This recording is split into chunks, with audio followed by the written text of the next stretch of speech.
তো বন্ধুরা এখন আমি যাচ্ছি আজকে ওমানের মাস্কাটে গোবরা বিচে। তো আমার সঙ্গে বিজয় ভাই আছে আর আমাদের রাজিম ভাই ফ্রম বাংলাদেশ।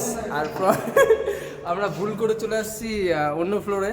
এখান থেকে দেখি হেঁটে হেঁটে আজকে যাবো। আমার মুখটা দেখা যাচ্ছে না। আজিম ভাই কিছু বলবেন আপনি? অনুভूति तो सही रकम आज एक बार पूरा दिन समुद्र घूमेंगे। विजय भाई आप कुछ बोलना चाहते हैं? No comments only busy business Bijoy ভাই সারাদিন ফোনে কথা বলে আর বাংলা কিন্তু বুঝে না, ঠিক আছে? মালটাকে আজকে আমরা সমুদ্রের মাঝখানে নিয়ে গিয়ে ছেড়ে দেবো, আমি আর রাজিম ভাই। আমরা দুজন বাংলায় কিছুই বুঝে না। চলো তো এখান থেকে আমরা মোটামুটি হেঁটে যাব 20 মিনিটের রাস্তা।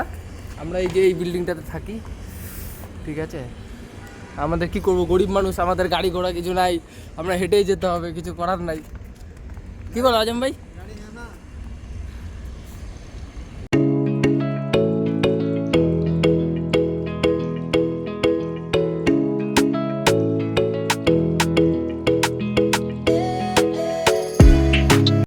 মানে কি বলবো বন্ধুরা, যেতে যেতে একটা মানে চরম একটা বিল্ডিং দেখলাম, যেটা তোমার সঙ্গে মানে শেয়ার করছি। পুরো জাহাজের মতন বিল্ডিংটা, জাস্ট ভিউটা।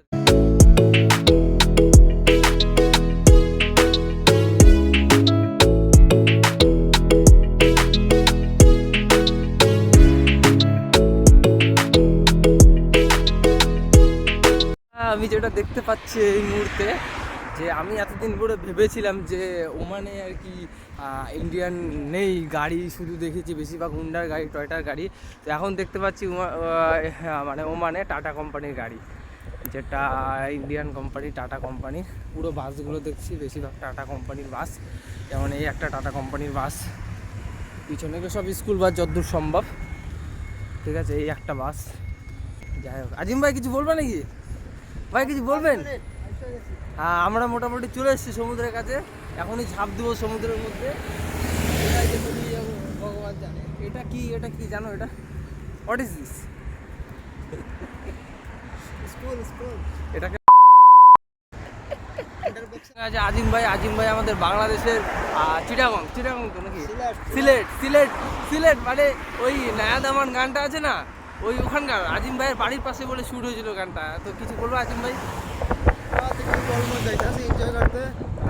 একজন বিজনেসম্যান সামনে যাই চলতেছে, সব সময় উনি ফোনে phone all time phone, visa ticket কিন্তু একটা ভিসা আছে না।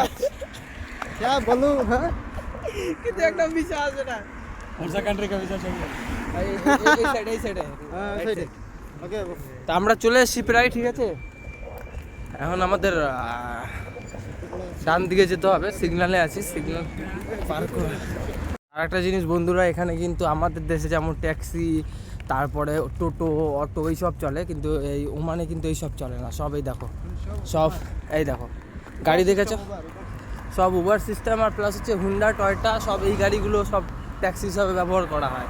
এছাড়াও মানে নিম্নমান খুব যদি গাড়ি হয় সেটা হবে সুজুকি।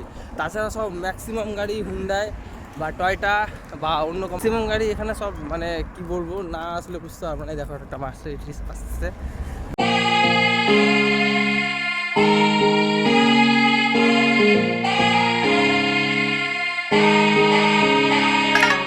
ভুল রাস্তায় চলে এসেছি, ঠিক আছে? এদিক দিয়ে তো আর নেমে যাবো, কি আছে? দেখো রাস্তা দেখো। পড়ে গেলে আমি মোটামুটি ইন্ডিয়ার 10 টাকা খাওয়াবো, কিন্তু ইন্ডিয়ার টাকা চলে না, কিছু করার নাই।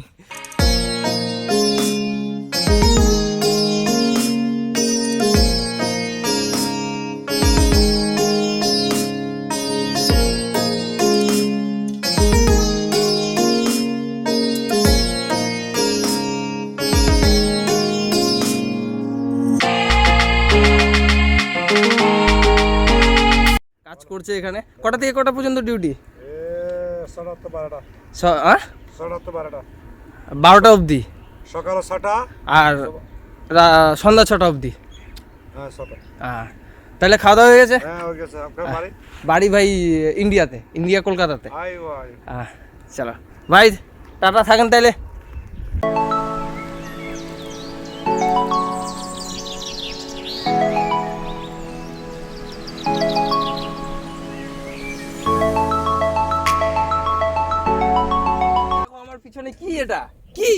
What is this?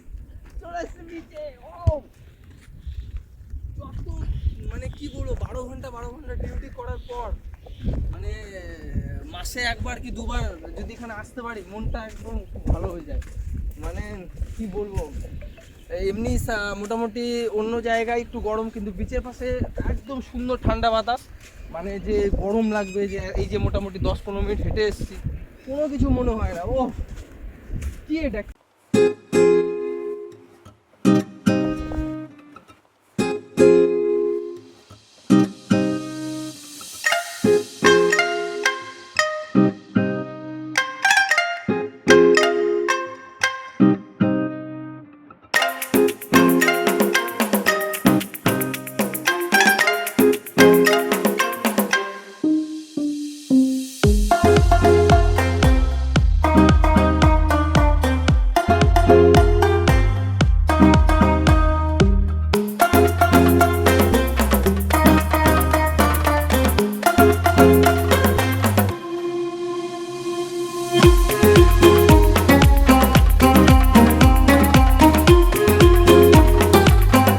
अपना डायलॉग बोल दो, अपना डायलॉग बोल दो, डायलॉग। हाँ सुना नहीं बियास ने सुना नहीं। क्या बोल दिया रे? নেমে গেছে বিচের মধ্যে, এই সরি সমুদ্রের মধ্যে। আমি এখন নামবো। তো বন্ধুরা, আমি স্নান করা আমার হয়ে গেছে, কারণ প্রচণ্ড ঠান্ডা। আমার পিছনে মানে ওরা এখনও স্নান করছে, আর প্রচণ্ড ঠান্ডা, মানে আমি আর থাকতে পারছি না, সর্দি লেগে গেছে। আর মেন কথা লবণাক্ত পানি তো, আর তার জন্য আরও বেশি সমস্যা হচ্ছে। তো আমি ওর জন্য নেমে করছি। তো বন্ধুরা, ভিডিওটা কেমন লাগলো অবশ্যই জানাবেন, ঠিক আছে? আর ছোটো ছোটো ক্লিপ আমি চেষ্টা করছি যতটা পারছি তুলে ধরার।